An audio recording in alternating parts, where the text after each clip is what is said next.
Hi good morning. നമുക്ക് ഇന്നൊരു paneer recipe ഉണ്ടാക്കിയാലോ. പനീർ റെസിപ്പി എന്ന് പറയുമ്പോൾ എല്ലാവരും മുഖം ചൊളിക്കേണ്ട ആവശ്യമൊന്നുമില്ല. വളരെ സിമ്പിൾ ആയിട്ടുള്ള റെസിപ്പിയാണ്. അതുപോലെ തന്നെ നല്ല ടേസ്റ്റിയാണ്. നമ്മുടെ ചപ്പാത്തിയുടെയും ബട്ടൂരയുടെയും അതുപോലെ തന്നെ പൊറോട്ടയുടെയും നാനിൻ്റെയും ഒക്കെ കൂടെ കഴിക്കാൻ പറ്റിയ നല്ലൊരു ഈസി റെസിപ്പി.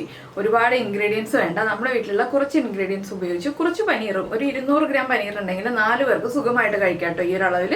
അപ്പോൾ എങ്ങനെയാണ് നമ്മുടെ ഷാഹി പനീർ കറി തയ്യാറാക്കുന്നത് നമുക്ക് നോക്കാം.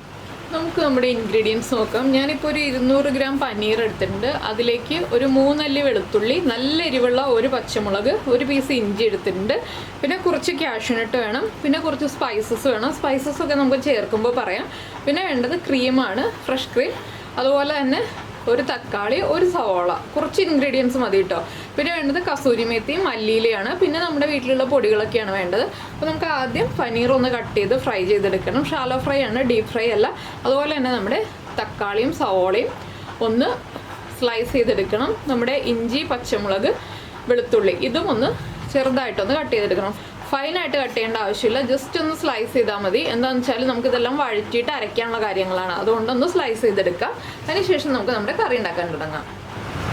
അപ്പോൾ നമ്മുടെ പനീർ കട്ട് ചെയ്തെടുത്തിട്ടുണ്ട്. നിങ്ങൾക്ക് ഇഷ്ടമുള്ള ഷേപ്പിൽ കട്ട് ചെയ്യാം കേട്ടോ. ഞാൻ ക്യൂബ്സ് ആയിട്ടാണ് കട്ട് ചെയ്തെടുത്തിട്ടുള്ളത്. അതുപോലെ തന്നെ സവോളയും തക്കാളിയും പച്ചമുളകും ഇഞ്ചിയും വെളുത്തുള്ളിയും എല്ലാം വലിയ പീസുകളായിട്ട് കട്ട് ചെയ്തെടുത്തിട്ടുണ്ട്. ഇനി നമുക്ക് ആദ്യം പനീർ ഒന്ന് ഷാലോ ഫ്രൈ ചെയ്തെടുക്കാം. ഷാലോ ഫ്രൈ ചെയ്യാനായിട്ട് മാരിനേഷൻ ഒന്നും ആവശ്യമില്ല, ഡയറക്റ്റ് ഫ്രൈ ചെയ്താൽ മതി.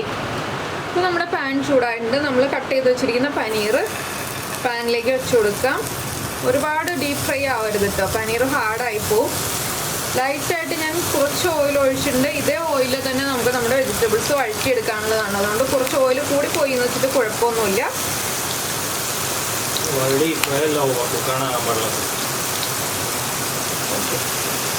അപ്പോൾ ഒറ്റ ബാച്ചിൽ തന്നെ നമുക്ക് ഫ്രൈ ചെയ്തെടുക്കാനുള്ളതേ ഉള്ളൂ. പനീർ 200 ഗ്രാം അല്ലേ ഉള്ളൂ. അപ്പോൾ ഇനി പനീർ ഒന്ന് ഫ്രൈ ആയി വരട്ടെ. അതിനുശേഷം നമുക്ക് ബാക്കിയുള്ള കാര്യങ്ങൾ ചെയ്യാം. ഞാൻ ചെയ്തോളാം. എനിക്കാണ് അതിനൊരു എയിമുള്ളത്. ഞാനതാണ് യൂസ് ചെയ്തല്ല പരിചയമുള്ളൂ. അപ്പോൾ നമ്മുടെ പനീറൊക്കെ ഇതാ ഒന്ന് ഷാലോ ഫ്രൈ ആയിട്ടുണ്ട്. ഇത്രയും മതി. ഇത് നമുക്ക് പാനിൽ നിന്ന് മാറ്റാം. ഇനി ഇതേ പാനിൽ തന്നെ നമുക്ക് ബാക്കിയുള്ള കാര്യങ്ങളൊക്കെ ചെയ്യാം. അപ്പോൾ നമ്മുടെ പാനിൽ ബാക്കിയുള്ള അതേ ഓയിലിലേക്ക് തന്നെ നമ്മൾ എടുത്തു വെച്ചിരിക്കുന്ന സ്പൈസസ് ചേർക്കുകയാണ്.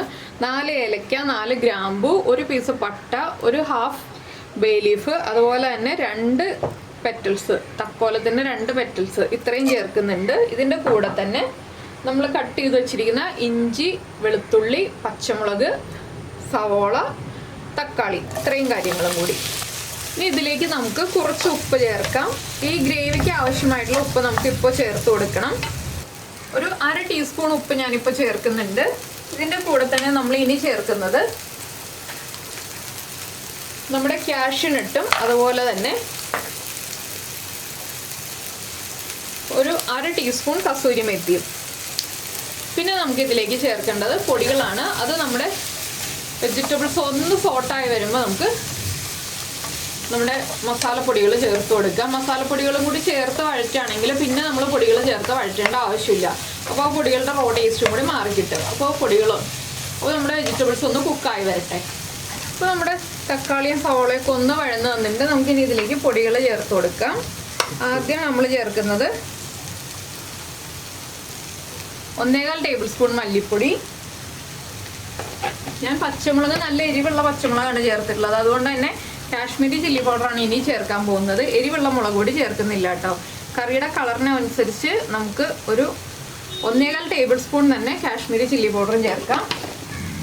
പിന്നെ ഒരു 1/2 ടീസ്പൂൺ കുരുമുളക് പൊടി, 1/2 ടീസ്പൂൺ ഗരം മസാലപ്പൊടി, 1/4 ടീസ്പൂൺ നമ്മുടെ ചെറിയ ജീരകം വറുത്ത് പൊടിച്ചത് ഇത്രയും ചേർത്തിട്ട് നന്നായിട്ടൊന്ന് വഴറ്റിയെടുക്കുക. ഇനി പൊടികളുടെ റോ ടേസ്റ്റ് മാറി വരുന്നത് വരെ ഒരു 1.5 മിനിറ്റ് ലോ ഫ്ലെയിമിൽ ഒന്ന് ഇളക്കി കൊടുക്കുക. അപ്പോൾ നമ്മളൊരു പാനിലേക്ക് കുറച്ച് ബട്ടർ ഒഴിച്ചിട്ടുണ്ട്. ഇതിലേക്ക് നമ്മൾ റെഡിയാക്കി വെച്ചിരിക്കുന്ന അരപ്പുണ്ടല്ലോ, നമ്മൾ വഴറ്റിയെടുത്ത വെജിറ്റബിൾസ് എല്ലാം ചേർത്ത് കുറച്ച് വെള്ളം ചേർത്ത് അരച്ചത്, ആ അരപ്പ് ചേർത്ത് കൊടുക്കാം. അപ്പം ഞാൻ കുറച്ച് വെള്ളം ചേർത്തിട്ടുള്ളൂ അരപ്പിലേക്ക്. ഈ അരപ്പിൻ്റെ കൂടെ തന്നെ ഞാനൊരു 3 ടേബിൾ സ്പൂണോളം ഫ്രഷ് ക്രീമും കൂടി ചേർത്ത് കൊടുക്കുന്നുണ്ട്. നമുക്കിതൊന്ന് നന്നായിട്ടൊന്ന് വഴറ്റിയെടുക്കാം. ഈ അരപ്പിൻ്റെ ആ ഒരു റോ ടേസ്റ്റ്, കുറച്ച് വെള്ളം നമ്മൾ ചേർത്തല്ലോ, അപ്പോൾ ആ ഒരു റോ ടേസ്റ്റ് മാറി വരുന്നത് വരെ ഒന്ന് ഇളക്കി കൊടുക്കുക. അരപ്പൊന്ന് നന്നായിട്ട് കുക്കായി വരണം. ഈ അരപ്പിലേക്ക് നമ്മൾ ഇനി ചൂടുവെള്ളമാണ് കേട്ടോ ചേർക്കുന്നത്. മിക്സിയുടെ ജാറിലേക്കൊക്കെ ഒന്ന് കുറച്ച് ചൂടുവെള്ളം ചേർത്ത് ചുറ്റിച്ചൊഴിക്കുക. പച്ചവെള്ളം ചേർക്കരുത് ഇനി അരപ്പിലേക്ക്. അപ്പോൾ അരപ്പൊന്ന് നന്നായിട്ട് തിളച്ച് വരട്ടെ. അപ്പോൾ നമ്മുടെ അരപ്പ് നന്നായിട്ടൊന്ന് തിളച്ച് തുടങ്ങിയിട്ട് നമുക്ക് ഇതിലേക്ക് ചൂടുവെള്ളം ചേർത്ത് കൊടുക്കാം.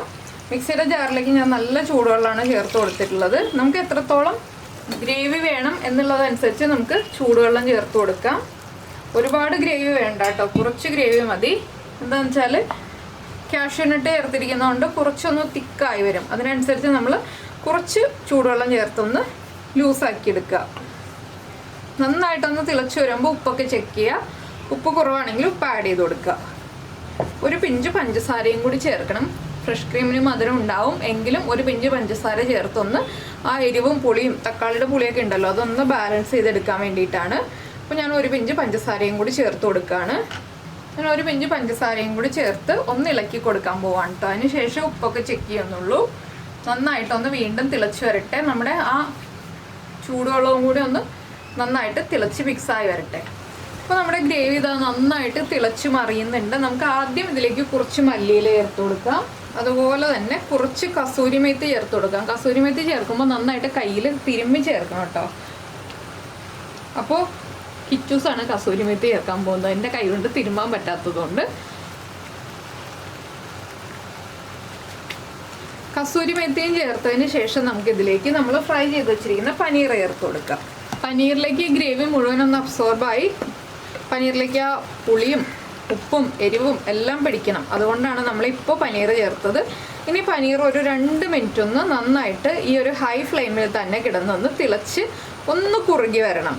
ഗ്രേവി കുറുകി വരണം. പനീറിലേക്ക് ഗ്രേവിയൊക്കെ അബ്സോർബായി വരികയും ചെയ്യണം. നിങ്ങൾക്ക് എത്രത്തോളം ഗ്രേവി വേണം എന്നുള്ളതനുസരിച്ച് നമുക്ക് ഗ്രേവിയുടെ കൺസിസ്റ്റൻസി കണക്കാക്കാം. അപ്പോൾ ഞാനിത് കുറച്ച് ഒരു സെമി ഗ്രേവി കൺസിസ്റ്റൻസിയിലാണ് കേട്ടോ എടുക്കുന്നത്. ഒരുപാട് ലൂസായിട്ടുള്ള ഗ്രേവി ആയിട്ടല്ല, ഒരുപാട് തിക്കായിട്ടുള്ള ഗ്രേവി ആയിട്ടല്ല. നമ്മൾ കാഷ്യൂനട്ട് അരച്ചിട്ടുള്ളത് കൊണ്ട് തന്നെ പാൻ്റെ സൈഡിലൊക്കെ പിടിച്ചു വരും. ഒന്ന് സൈഡൊക്കെ ഒന്ന് ചേർത്തിളക്കി കൊടുക്കുക. അപ്പോൾ ഇതാ ബട്ടറൊക്കെ തെളിഞ്ഞ് വരുന്നുണ്ട്. നമുക്കിനി ലാസ്റ്റായിട്ട് കുറച്ചുകൂടി ബട്ടർ ഒന്ന് ചേർത്ത് കൊടുക്കാം. ഞാൻ സോൾട്ടഡ് ബട്ടറാണ് യൂസ് ചെയ്യുന്നത്. അതുകൊണ്ട് തന്നെ ഞാൻ വീണ്ടും സോൾട്ട് ചേർക്കാത്തത്. കുറച്ച് ബട്ടറും കൂടി നമുക്കൊന്ന് ചേർത്ത് കൊടുക്കാം. ഞാൻ എന്താ വളരെ ചെറിയൊരളവിലേ ബട്ടർ ചേർക്കുന്നുള്ളൂ. ഇനി ബട്ടർ ഒന്ന് മെൽറ്റായി വരട്ടെ. നമുക്ക് ബാക്കി മല്ലിയില ചേർത്തിട്ട് പ്രസൻറ്റ് ചെയ്യാം. ഇതിൻ്റെ കൂടെ തന്നെ നമുക്ക് കുറച്ച് ക്രീമും കൂടി ചേർക്കാം. ഫ്ലെയിം ഓഫ് ചെയ്യാണ്. ഇനി കറി കുറുകി വരുന്നതനുസരിച്ച് നമ്മുടെ കറി തിക്കായി വരും. ലാസ്റ്റ് ക്രീം ചേർക്കുന്നത് നിങ്ങളുടെ ചോയ്സാണ് എത്ര വേണം എന്നുള്ളത്. അപ്പോൾ ഇനി ഞാൻ പ്രസൻറ്റ് ചെയ്ത് കഴിയുമ്പോൾ നിങ്ങൾക്ക് കാണാം ഞാൻ ക്രീം ഇനിയും കുറച്ചുകൂടി ആഡ് ചെയ്യും. അപ്പോൾ ഇത്രയേ ഉള്ളൂ നമ്മുടെ ഷാഹി പനീറിൻ്റെ പരിപാടി. വളരെ ഈസി അല്ലേ? എല്ലാവർക്കും ഈ ഒരു റെസിപ്പി ഇഷ്ടമായി എന്ന് വിചാരിക്കുന്നു. ഇഷ്ടമായിട്ടുണ്ടെങ്കിൽ ഒന്ന് ലൈക്ക് ചെയ്യാനും അതുപോലെ തന്നെ കമൻറ്റ് ചെയ്യാനും മറന്നു പോകരുത്. പിന്നെ നമ്മുടെ ചാനൽ ആദ്യമായിട്ട് കാണുകയാണെങ്കിൽ നമ്മുടെ വീഡിയോ പ്രസൻറ്റ് ചെയ്ത രീതിയൊക്കെ ഇഷ്ടമായി എന്നുണ്ടെങ്കിൽ നമ്മുടെ ചാനൽ ഒന്ന് സബ്സ്ക്രൈബ് ചെയ്ത് സപ്പോർട്ട് ചെയ്യണേ. ഈ ബട്ടർ ഒന്ന് മെൽറ്റായി വന്നോളൂ കേട്ടോ. ഒന്ന് നമ്മുടെ കറിയിലേക്ക് മിക്സായി വരുന്നതനുസരിച്ച് ബട്ടർ ഒന്ന് മെൽറ്റായി വന്നോളും. അപ്പോൾ എല്ലാവർക്കും ഈ റെസിപ്പി ഇഷ്ടമായി എന്നുണ്ടെങ്കിൽ ലൈക്ക് ചെയ്യാനും കമൻറ്റ് ചെയ്യാനും മറന്നു പോയില്ലല്ലോ. നമുക്ക് നമ്മുടെ അടുത്ത റെസിപ്പിയുമായിട്ട് അടുത്ത ദിവസം വീണ്ടും കാണാം.